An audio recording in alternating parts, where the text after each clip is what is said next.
You know what pisses me off?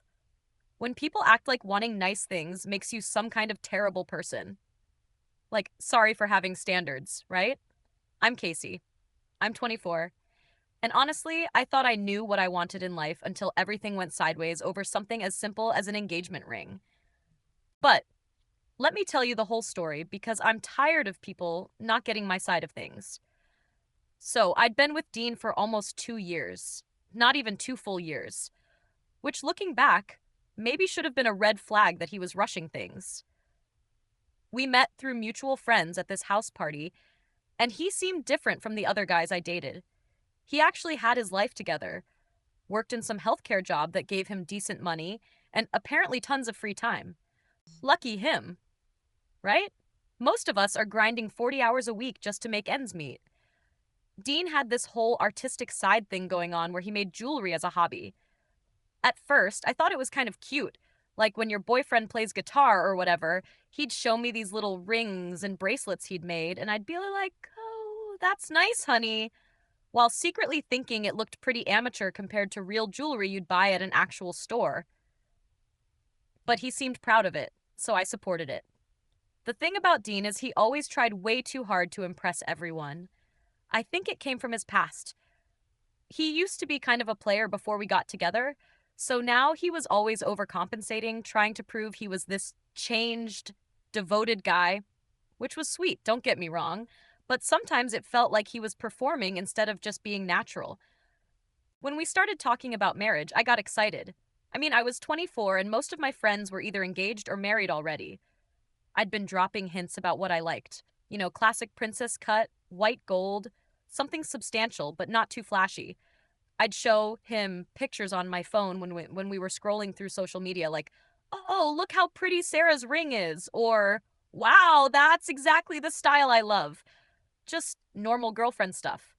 I spent hours on Pinterest looking at rings, and honestly, I had pretty clear ideas about what I wanted. Nothing crazy expensive, but something that showed he was serious about our future.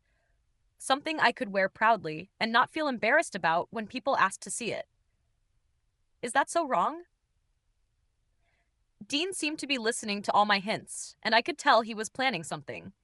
He'd been acting all secretive and nervous for weeks, and I was getting so excited thinking about how he'd propose, where we'd have the wedding, all of that. I even started looking at wedding dresses online just for fun. His family seemed to really like me too. His dad lived overseas and did something with gemstones. And Dean would always talk about how talented his dad was, how he could cut these amazing stones. I thought it was cool that he had family in that business. Maybe it would help us get a good deal on a ring. Looking back, I should have paid more attention to some things, like how Dean would get this weird look on his face when I'd comment on other people's engagement rings, or how he'd change the subject when I talked about going ring shopping together. I just thought he wanted to surprise me, which I respected. I remember one time we were at the mall and walked past the jewelry store, and I stopped to look at the engagement rings in the window. Dean seemed uncomfortable and kept trying to pull me away, saying we should go grab lunch instead. At the time, I thought he was just being secretive about his proposal plans. But now, I wonder if he was already planning to make the ring himself and didn't want me to get too attached to the store-bought ones. The weeks leading up to the proposal were so exciting. I could tell something was coming. Dean was acting all nervous and kept having these mysterious phone calls that he'd take in the other room. My friends were asking if I thought he was going to propose soon. And I was trying to play it cool, but inside, I was dying to know when it would happen. I kept imagining the moment where he'd do it, what he'd say, how the ring would look on my finger. I pictured calling my mom right after posting a photo on Facebook. All my friends commenting about how beautiful it was. I'd already started thinking about who I'd ask to be my bridesmaids and what kind of wedding we'd have. Dean had been working late a lot, which I assumed was just him picking up extra shifts to save money for the ring. Sometimes he'd come home with little scratches on his hands, and when I'd ask about it, he'd just say it was from work. I figured healthcare could be rough on your hands sometimes. The anticipation was killing me, but in the best way. Every time Dean suggested we do something special, I wondered if this was going to be the moment. Every time he seemed extra nervous or excited, I thought maybe today was the day. I was practically vibrating with excitement for weeks. Now, here's where everything started. Dean suggested having a little get together at my place with my family, my parents, my sister Jenna, a few close relatives. Nothing fancy, just pizza and drinks, but it felt special because Dean had never really organized anything like that before. He seemed so nervous that night, barely eating, checking his pocket every few minutes like he was making sure something was still there. When he finally got down on one knee in front of everyone, I literally felt my heart stop. This was it. This was the moment I'd been dreaming about for months. My mom started crying immediately, and my sister was grabbing my dad's arm like, oh my god, it's happening. The ring box came out, and when he opened it, honestly, my first reaction was relief that it was actually happening, followed by genuine surprise at how unique it looked. It wasn't what I'd been expecting at all, but it was definitely beautiful in its own way.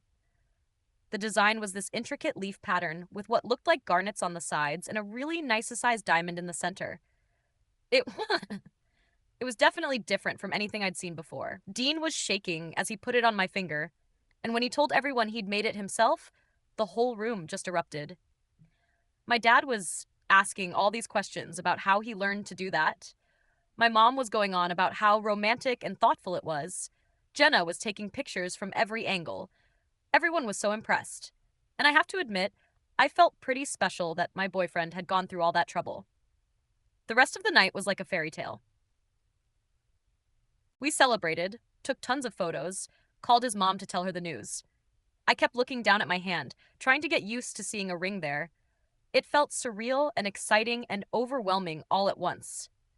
Dean seemed so proud and happy. And honestly, seeing him that happy made me happy too. We stayed up late that night just talking about everything. When we wanted to get married, where we might want to live, what kind of wedding we wanted. It was one of those perfect nights where everything feels possible and your whole future is stretching out in front of you, bright and shiny and full of promise. I fell asleep that night, spinning the ring around my finger, still hardly believing it was real. Tomorrow, I'd start showing it off to my friends, start planning our wedding, start this whole new chapter of my life. I was engaged. Finally, the next morning, I woke up still buzzing with excitement. Immediately, looking at my hand to make sure it hadn't all been a dream. The ring caught the morning light coming through the bedroom window, and I spent a few minutes just admiring it, taking pictures to send to my friends who hadn't been there the night before. Dean was making breakfast, humming to himself, clearly still riding high from the proposal. He kept coming over to kiss me and look at the ring on my finger, like he couldn't quite believe it either. It was sweet seeing him so happy and proud of what he'd accomplished. But as I looked at the ring in the daylight, I started noticing things I hadn't seen the night before. Little imperfections in the metalwork. Some scratches on the band that looked like they'd happened during the making process. The settings holding the stones didn't look quite as secure as what you'd see in a professional piece. Don't get me wrong, it was still pretty, but these little details started bugging me. I found myself comparing it mentally to other engagement rings I'd seen. Sarah's ring from Tiffany had this perfect, flawless finish. My cousin Emma's ring looked so polished and professional. This one was obviously handmade. And while that was supposed to be romantic, it also meant it looked homemade. When Dean brought me coffee in bed, I started asking him questions about the whole process. How long had he been working on it? Where did he learn to do metalwork? How did he know what size to make it? He lit up talking about it, going into all these technical details about different techniques he'd researched, how he'd practiced on other pieces first, how his dad had helped him source the garnets from overseas. The more he talked, the more I realized how much work had actually gone into this 3 months of on and off work, learning new skills, coordinating with his dad in another country. When he put it like that, it did sound incredibly thoughtful and romantic, but I couldn't shake the feeling that something was bothering me about the whole thing. Then I started asking the practical questions. Was the diamond certified? Where did it come from? How much did all the materials cost? Dean seemed a little surprised by these questions, like he hadn't expected me to care about those details. He got this slightly defensive tone when he explained that it was a lab created diamond, not a natural one, but that they're chemically identical, and you can't tell the difference. Except you can tell the difference because one costs significantly more than the other. When I asked about the total cost and he said around $1,200, I tried to keep my expression neutral, but inside I was doing math. $1,200 for an engagement ring. My friend Sarah's boyfriend spent $8,000 on hers. My cousin's fiance spent over $10,000. I know it sounds shallow, but hear me out. It's not really about the money itself. It's about what the money represents. How much is our relationship worth to him? How much is our future worth? When you're making a commitment that's supposed to last forever, shouldn't that commitment be reflected in what you're willing to invest? Dean kept emphasizing how much time and effort he'd put into making it, but time isn't the same as financial investment. If anything, making it himself was probably the cheaper option. He could have worked those 3 months at his regular job and made enough money to buy me a really nice ring from an actual jeweler. I started thinking about practical things too. What if something happened to the ring? Could it be repaired at any jewelry store? Or would we have to find someone who specialized in handmade pieces? What about insurance? How do you even insure something that doesn't have an official appraisal? Would it hold its value over time? Or was this going to be one of those things that's only valuable to us? The more I thought about it, the more I realized I had some concerns that needed to be addressed. But I also knew I had to be careful about how I brought them up because Dean was clearly so proud of what he'd made. The last thing I wanted was to hurt his feelings or seem ungrateful. I spent that whole day trying to figure out how to have this conversation. I didn't want to seem materialistic or shallow, but I also couldn't ignore these very real concerns I was having. This was supposed to be something I'd wear for the rest of my life, something that would represent our love and commitment. Shouldn't it be exactly what I wanted? I decided to do some research first, so I'd have facts to back up my concerns. I looked up lab-created diamonds versus natural diamonds. Read about resale values. Compared prices at different jewelry stores. Everything I read confirmed what I already suspected. Lab diamonds are significantly cheaper and don't hold their value the same way natural diamonds do. I also started looking at what similar rings would cost at actual jewelry stores. A ring with the same size diamond and similar setting would easily cost 3 to 4 times what Dean had spent on materials. That's not even counting the professional craftsmanship and warranty you'd get from a real jeweler. By evening, I'd convinced myself that my concerns were completely valid. This wasn't about being materialistic. This was about making a smart investment in our future. An engagement ring is supposed to be something you can potentially pass down to your children, something that appreciates in value over time. What Dean had made, while sweet, was basically worthless from a financial standpoint. When Dean got home from work, I'd already planned out how to approach the conversation. I was going to be gentle but honest about my concerns, and hopefully we could work together to find a solution that made both of us happy. I waited until after dinner when we were both relaxed and in good moods. I brought up the ring casually, saying how much I loved the design and how impressed everyone had been with his craftsmanship. Then I eased into my concerns about the practical aspects, the lab diamond, the lack of professional certification, the durability of the handmade setting. Dean's whole demeanor changed as soon as I started talking. He got this defensive look on his face and started interrupting me to explain again how lab diamonds are exactly the same as natural ones. He kept going on about ethical sourcing and environmental impact, completely missing my point. I tried to explain that it wasn't about the science. It was about the investment, the value, the fact that this was supposed to last forever and maybe even become a family heirloom someday. But he just kept getting more and more defensive. Like I was attacking his work instead of trying to have a mature conversation about our future. The conversation got heated pretty quickly. Dean seemed hurt and confused, And I was getting frustrated that he wasn't listening to what I was actually saying. I wasn't rejecting his love or his effort. I was just being practical about something that was going to be a major part of my life for decades to come. I brought up other times when I'd felt like Dean didn't quite understand what I needed from him. Like my birthday last year, when he got me this thoughtful but inexpensive gift instead of the designer purse I'd been hinting about for months, or when he suggested we go camping for our anniversary instead of the spa weekend I'd been hoping for.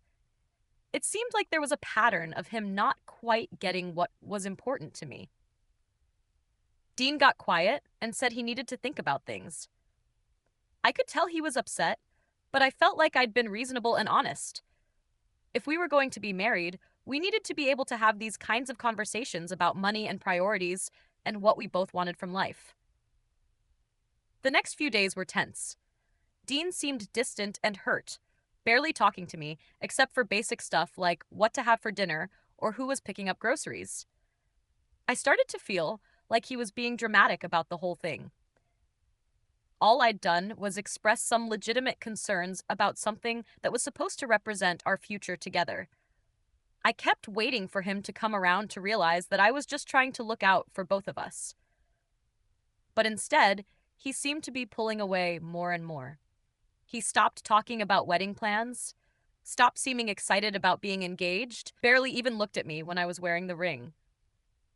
Finally, I decided I needed to be more direct. I sat him down and told him honestly that I'd prefer if we could exchange the ring for something with a natural diamond, maybe something from an actual jewelry store that came with proper certification and warranty. I wasn't trying to hurt his feelings. I was just being practical about what I wanted to wear for the rest of my life. Dean got so quiet when I said that. He just stared at me for the longest time, and I could see something changing in his expression. Not anger exactly, but something deeper than that, like disappointment or disbelief. When he finally spoke, his voice was different, colder somehow. He said, "Fine," and held out his hand for the ring. Just like that. No discussion, no trying to understand my perspective, no working together to find a compromise. He took the ring and walked out, leaving me sitting there, wondering what the hell had just happened. I thought he was just being moody and would come around once he had time to think about it rationally. I mean, we were talking about spending the rest of our lives together. Surely we could work through one disagreement about a ring, right? But the next day, Dean called me with this completely different tone in his voice. Cold, final, like he was talking to a stranger. He said he'd been thinking about our conversation and about our relationship in general, and he decided that I wasn't worth marrying. Those were his exact words, that I wasn't worth marrying. I was completely shocked. How did we go from being engaged to him basically calling me worthless over one conversation about a ring? I tried to explain my side, tried to make him understand that I wasn't being unreasonable, but he cut me off and said he didn't want to hear it. Then he hung up on me. Just hung up like our whole relationship meant nothing to him. Like the almost 2 years we'd spent together, all our plans for the future, all the love we'd shared, none of it mattered because I'd had some concerns about a ring. I was devastated. I called him back multiple times, but he wouldn't answer. I texted him trying to explain, but he never responded. It was like he just erased me from his life overnight. My mom tried calling him to mediate, thinking maybe if a neutral third party talked to him, he'd be willing to work things out. My sister, Jenna, tried too, since she'd always gotten along well with Dean, but he wouldn't take any of their calls either. I couldn't understand how someone could be so stubborn and petty. We'd had one disagreement, one honest conversation about something important, and his response was to throw away our entire relationship. It made me wonder if he'd ever really loved me at all, or if his ego was just too fragile to handle any kind of feedback. The weeks that followed were awful. I kept expecting Dean to come to his senses and reach out, but he never did. I'd see him around town occasionally, and he'd act like I didn't exist, like we'd never been together, never been engaged, never planned a future together. My friends and family were supportive, mostly. They agreed that Dean had overreacted massively and that I hadn't done anything wrong by expressing my feelings honestly. But there were a few people who seemed to think I should have just been grateful for what he'd made, which frustrated me because they didn't understand the full situation. I tried to move on. I went on a few dates, nothing serious, but it was hard not to compare everyone to Dean. Despite how things ended, we'd had a good relationship for most of those 2 years. He'd been attentive and caring, and we had fun together. I kept thinking maybe he'd realize what he'd lost and try to work things out. But months went by, and nothing. Radio silence. It was like Dean had just moved on with his life and forgotten I ever existed, which hurt more than I want to admit because I'd really thought what we had was special. Then, about 8 months after our breakup, I started seeing things on social media that made my stomach drop. Dean had a new girlfriend. Not just any girlfriend, someone who seemed to be really into his whole jewelry thing. She was constantly posting photos of pieces he'd made for her, talking about how talented and artistic he was, promoting his work to her friends. At first, I told myself it didn't bother me. Dean could date whoever he wanted. We were over. But as I kept seeing these posts, I started to notice something that made me feel sick. His jewelry was getting a lot better, like significantly better. The pieces he was making for this new girl looked professional, polished, expensive. Then I saw that his jewelry thing had turned into an actual business. He had an Instagram account with hundreds of followers, people commissioning custom pieces, local boutiques carrying his work. This girl was helping him market everything, taking professional photos, building his brand. The success was obvious. He was charging serious money for these pieces, way more than the $1,200 he'd spent on my ring. Some of the custom engagement rings he was making were going for $5, $6, even $8,000. Professional quality work that looked like it belonged in high-end jewelry stores. But the real kick in the gut came when I saw their engagement announcement. Dean had proposed to this girl with another handmade ring, but this one was completely different from mine. Massive natural diamond, flawless setting, professional-grade craftsmanship. Even I had to admit it was stunning. Exactly the kind of ring I'd always dreamed of having. The caption talked about how he designed it specifically for her, incorporating elements that represented their relationship, using only the finest materials. The ring had clearly cost a fortune, probably 10 times what he'd spent on mine. And she was going on and on about how meaningful it was that he'd made it himself, how it represented his growth as an artist, how proud she was to wear something so unique and beautiful. I stared at those photos for way too long, feeling this mixture of anger and regret, and something I couldn't quite name. This was what Dean was capable of. This was the level of work he could do, the kind of investment he was willing to make. Just not for me. Looking at that ring, I realized that if I'd been more patient, more supportive of his artistic growth, more encouraging of his business ambitions, maybe I could have had something even better than what I'd originally wanted. Dean had the talent and the drive. He just needed someone who believed in him and helped him reach his potential. Instead, I'd focused on what his work wasn't, rather than what it could become. I'd measured his love by a dollar amount instead of recognizing the passion and dedication he was putting into developing his craft. I'd wanted him to buy me something expensive instead of encouraging him to create something priceless. The irony wasn't lost on me. I'd rejected his handmade ring because I wanted something more valuable, more professional, more impressive. And now he was making exactly those kinds of rings, just not for me. He'd become the successful artist and craftsman I'd never believed he could be, with someone who'd supported his dreams instead of dismissing them. But you know what? I still don't think I was wrong to have standards. I still don't think it was unreasonable to want certain things from an engagement ring. The problem wasn't what I wanted. It was Dean's inability to handle honest feedback and his decision to throw away our relationship instead of working together to find a solution. Maybe if he'd been more mature about the whole thing. If he'd listened to my concerns instead of getting defensive, we could have figured something out. Maybe he could have made me a new ring later after he'd improved his skills. Maybe we could have upgraded the diamond down the road or had the setting professionally refinished. Instead, He chose to walk away from someone who loved him over what should have been a minor disagreement. And sure, things worked out well for him in the end, but that doesn't mean his reaction wasn't completely disproportionate to the situation. I'm doing fine now. I've moved on. I'm dating someone new. And honestly, I'm probably better off without someone who would abandon our relationship so easily. But sometimes I do wonder what would have happened if things had gone differently. If Dean had been more understanding, if I'd been more encouraging, if we'd both been willing to compromise. The whole experience taught me a lot about relationships and communication and what really matters when you're building a life with someone. But it also reinforced that having standards isn't wrong. And neither is being honest about what you want and need from a partner. I just wish Dean had been mature enough to work through our differences instead of giving up on us so easily. But I guess some people would rather start over with someone new than put in the effort to solve problems with the person they're supposed to love. If this confession kept you hooked, make sure to subscribe, like, and share. We share powerful true stories every day that explore the complex realities of life.